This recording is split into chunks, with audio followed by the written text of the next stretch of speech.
Hey, Dave from Stuff Outdoor Dads like here in full kit to ride to work on my e-commuter, this Marin Sausalito E1.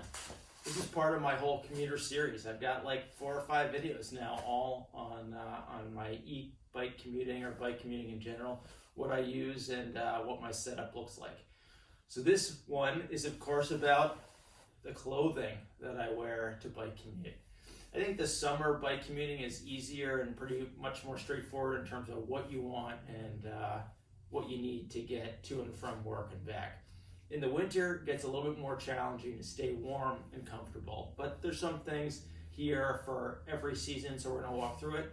And I'm gonna kind of take off piece by piece and show you what I'm wearing and what I like about it, what I might want to improve about it. So here in New Hampshire, commuting, I go to work around 6 in the morning is when I get to work, and I work for 12 hours and I'm home around 7 o'clock at night most days. I do work some nights, so that kind of gets inverted. I leave work around 6:30 in the morning and then go to work if I'm going in at night to get there at 6 o'clock at night. So I deal with a lot of temperature swings. I normally ride down to around single digits in the winter, and then ride throughout the summer. Any temperature, rain, snow, whatever, sleet, doesn't matter, I ride in all of it.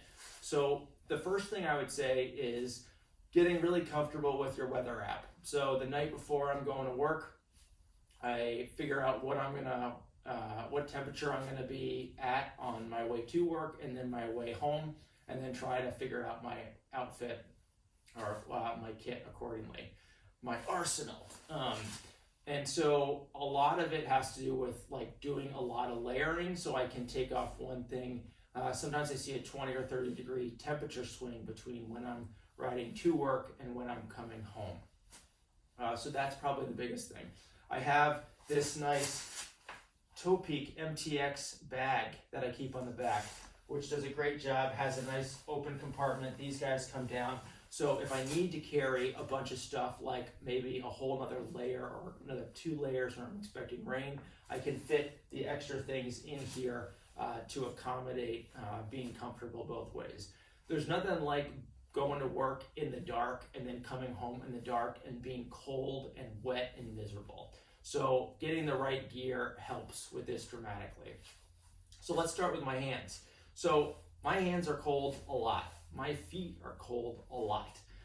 When I ski in the winter, I use heated socks. Another review on how to keep your feet warm skiing coming up. I got a bunch of ideas. But to bike, I've actually found that my feet are much warmer overall than they are in ski boots. Part of that is my shoes are looser, so there's better circulation in my feet. The other thing is these shoe covers, which we'll come back to. But back to my hands kind of have the same problem. One thing that helps with hand comfort is these pogies. These are wolf tooth pogies. They have a bunch of different options to keep your hands warm. These guys can fold all the way up, and you can see there's nice reflective piping and striping on the side. So putting my hand in here with a glove can keep it a lot warmer. Your hands are breaking all the wind, so your first couple of fingers can get really cold. One thing that I don't use or don't have yet that I've seen other people have is sort of a silicone cover or rubber cover for their brake levers so that your fingers aren't sitting on metal. Anything that's metal is going to just transmit cold right to your body. That's no good. This is like a 3/4 season glove, like a spring fall glove, but paired with the pogie, I haven't had any problems with my hands being too cold with these guys zipped up. So I use this 3/4 glove. This is a specialized deflect glove. There's a little bit of padding in here, and I like that it has a bright color and it has a reflective stripe here for signaling. So people can see where my arm motions are so I can signal where I'm headed. So gloves. These are my winter gloves.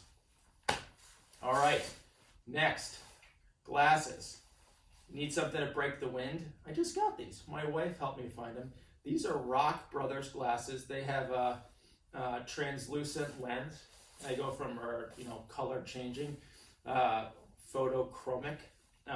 So they go from clear to like a sunglass tint, which is great. I've been searching for lenses or new glasses for a while. I was looking at a lot of Smith products. I really like their stuff. but I couldn't really find something that I really liked, and their sunglasses are expensive. Now they're getting nicer and nicer, so they're like $200+ to get sunglasses. These were like 25 bucks from Rock Brothers. So there's nothing fancy about them. They don't have multiple lenses that interchange. It's just these guys. But I really like the fact that they're rimless on the bottom. I feel like it gives me a better field of vision. These guys have a 2-position nose pad. The sides are comfortable. They're really lightweight, and because they transition, they work well in a brighter environment. Most of the riding here is in the woods for mountain biking in the summer. I use these for mountain biking as well. Love them just as much. So most of the time I just need a clear lens, mainly to block, tree branches. But e-commuting, the other thing is like bugs flying in your eyes, or just to cut the wind in the winter. I could use a goggle. I purchased a pair of mountain bike goggles to wear in the winter, but I've never worn them, and these work just fine. Glasses. All right, next thing, helmet. This is an old Specialized helmet. There's nothing fancy about this. If I were to replace it with a newer helmet, this is the Tactic 2. It was around 70 bucks. It's got a nice adjustable locking system, adjustable knob, which is really, that's helpful for if I'm going to wear a hat or in the rain. I pull my hood up. But I'm going to replace this thing pretty soon. This does not have MIPS, which is basically allows the shell of the helmet to rotate around if your head is hitting the ground. And so it helps offload some of the transitional force and sort of limits the effect of things, or tries to reduce the effect of that impact for kind of concussion or more severe head injury. So you need to replace this helmet for that. I have taken these pads out of here and put them in the washer. This summer was really rainy here. That worked really well. I was surprised. So if your helmet's getting smelly, do that. For lighting on here, this is a Night Rider rear light. It has a micro USB charging port. All my lights are Night Rider with the exception of this Petzl. So I use this Night Rider Lumina Micro 650. And then I have one of these here and then one on the back of my bag.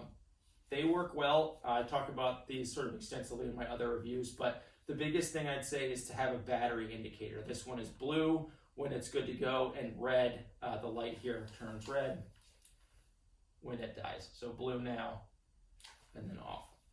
It's got a bunch of different flashing modes. It works for multiple rides back and forth. It works great. I could use a Night Rider light up front, like that Lumina Micro, but that thing's pretty heavy. And this is just a Petzl headlamp. And then this is a Petzl adapter. It's got 4 of these different clips that basically have 2-sided 3M tape on there. So the clip system is the Uni Adapt. It's like $10 or something. And actually Petzl sent me some more sticky tape because you can see this one's a little jacked up and was falling off. But I really like this. This is part of the Actic Core series. So there's a core battery in here that's micro USB as well for charging. So you don't have to go through batteries, which is great. It's got a couple different light modes, and it has a red light as well.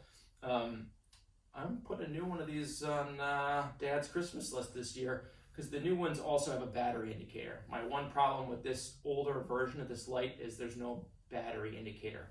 So it seems to work forever, but at some point it just turns into low light mode, and I really don't know when that is. So it'd be nice to see the battery indicator, but the new one does. And these keep getting brighter and brighter. So I think this is a 450 lumen. I think the new one's 650. It's $70 for this thing. So I've been really happy with this Petzl product. So helmet and lights there. All right, next, hat cover. This is a bike specific. This is a Giro with a visor. There's a couple other ones. 45 North makes some. This one just fit better and it's more comfortable. It's really soft. It covers my ears. I love this thing. It's cozy.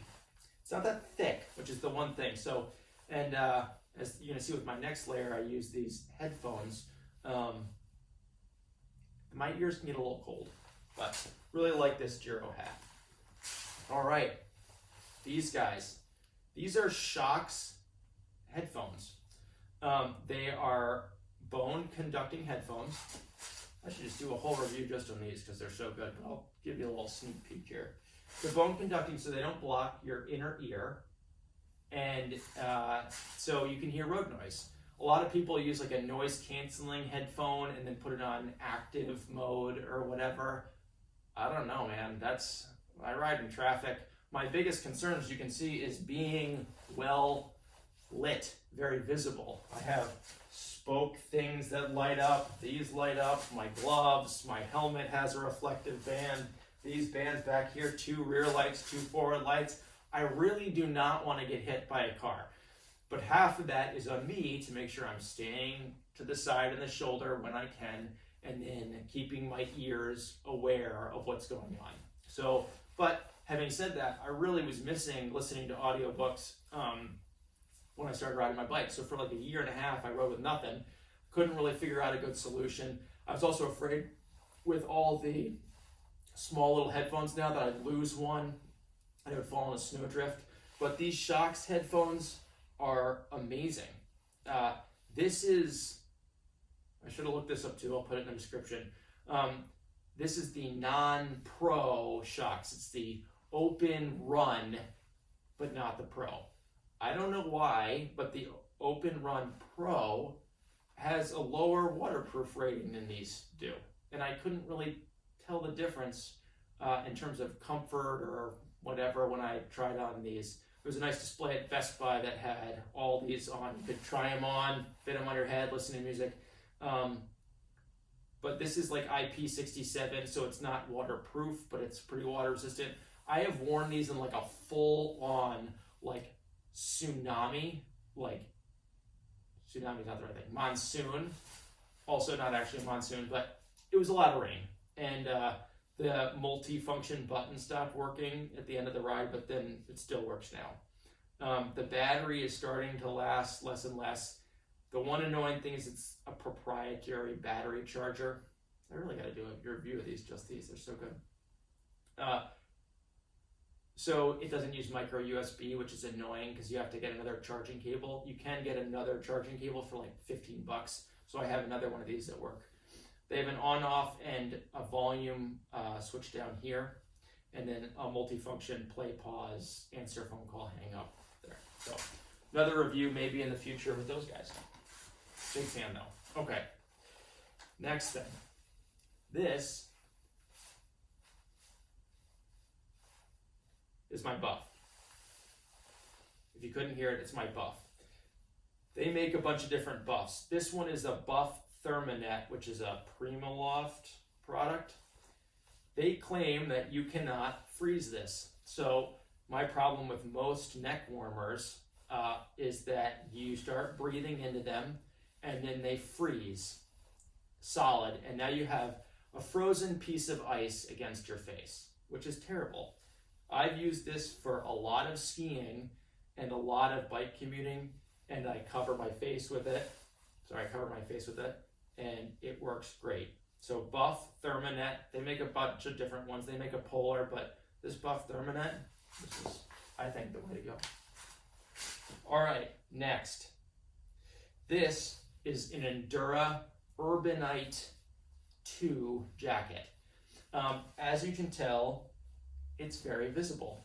So there's huge reflective swatches here and here on my back there, and the rest is bright yellow.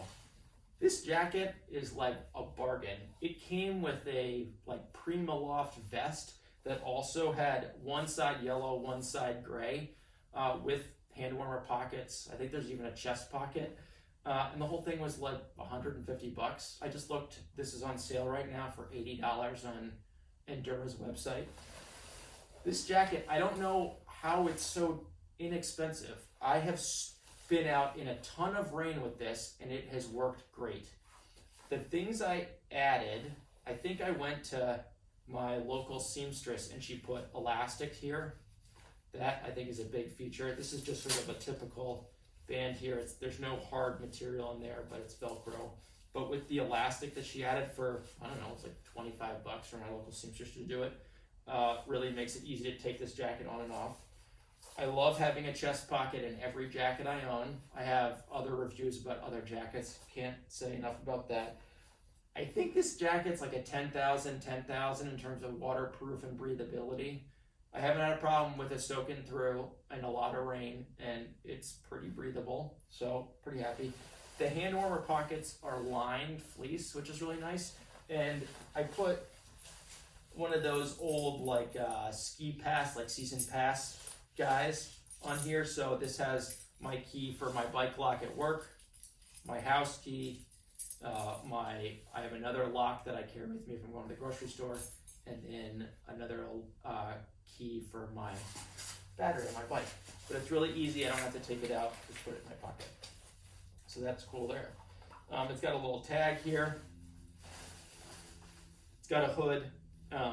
The hood doesn't have there's no hard part in the brim, but if it's raining, I put my hood on, and then I put my helmet on top. My head stays dry. It's great. The other thing, I had my seamstress just add a little fleece here because there's no fleece like against this, and again, I'm riding this cold. I wanted some fleece. There are some, they made this so you can put bigger pockets here, so you can put like your gloves in there or whatever. It's all seam taped. This thing's amazing. Oh, pit zips. Pit zips here. This thing deserves its own review. Seems unfair. Oh, there's even hooks to hook in that vest. So it has little snaps here, one here for that vest. Amazing jacket. This is my outdoor research fleece. I have a whole other review specifically about this. Wear it from like September to May. It's awesome. I don't remember what it's called. I'll put it in the description. Very good. This is Polartec Alpha on the inside. They have a new version of this jacket, I think because they wanted to get away from the Polartec Alpha and use their own house brand stuff to make it cheaper. This thing is fantastic. So I think I like all outdoor research and stuff. I think they have a lifetime warranty, but this is pretty good. This is the Outdoor Research Row Hybrid top. It's got wool in sort of the areas that you'd want more wicking, and smell might be a problem. So they put wool here, but the rest is like a synthetic. So I think this is a nice, a good choice for a base layer. I also use Outdoor Research. They have the Echo tees, short and long sleeve. So I use the short sleeve in the winter, and then when it's warmer, around 30 degrees, I use the Echo long sleeve tee on top. It doesn't really matter. Again, all this stuff, I'm sure telling you what I like, but any of these, like a lot of these companies make great stuff, but yeah, this is the Row Hybrid. It works really well. As with all Arc'teryx stuff, it's a little bit more expensive than some other stuff. Okay, these are Pearl Izumi pants. They work well. I have no idea what the actual name is. I can't find them anymore on their website, which is a shame because they are very comfortable. They have reinforced knees. They're really stretchy. They fit kind of close to the body as you'd expect for like a bike pant, but they do a great job. They also have a lot of reflective, well, not a lot. They have some reflective detailing on them to make them a little bit more visible. I wish they had more. This is a great rain pant. There's no insulation in this layer, so this is kind of what you get. And then on the bottom, I have these Showers Pass overshoes. If you're like me and you're using a mountain bike shoe, they have a size on them, and you can just measure the bottom of your shoe from the heel to the toe, and then that's the size booty you want. These, unfortunately, are a little big. They do have a grip on the bottom, and you can see I've cut them out for my SPD cleat, and they've been through 2 winters, and you're starting to see their age for sure. So the next time I'm just going to go a size down. I think this is an XL, and I need a large.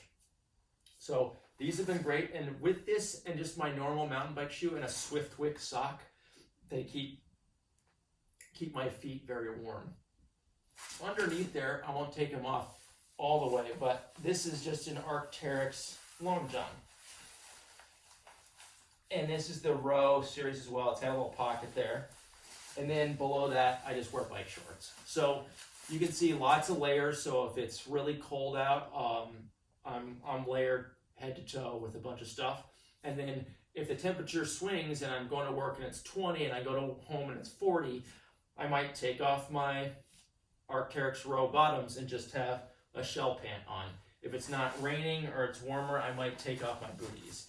You can see this one, I set it up so it's like a shingle so the rain runs off and then over the top boot. This has a lot of nice reflective detailing, but worn like this, the rain will get in between this and my foot, so you don't want it wet. But yeah, layers are key, and reflectivity and being visible is key. And then you can see just over time I've like added a bunch of different pieces to make this really successful.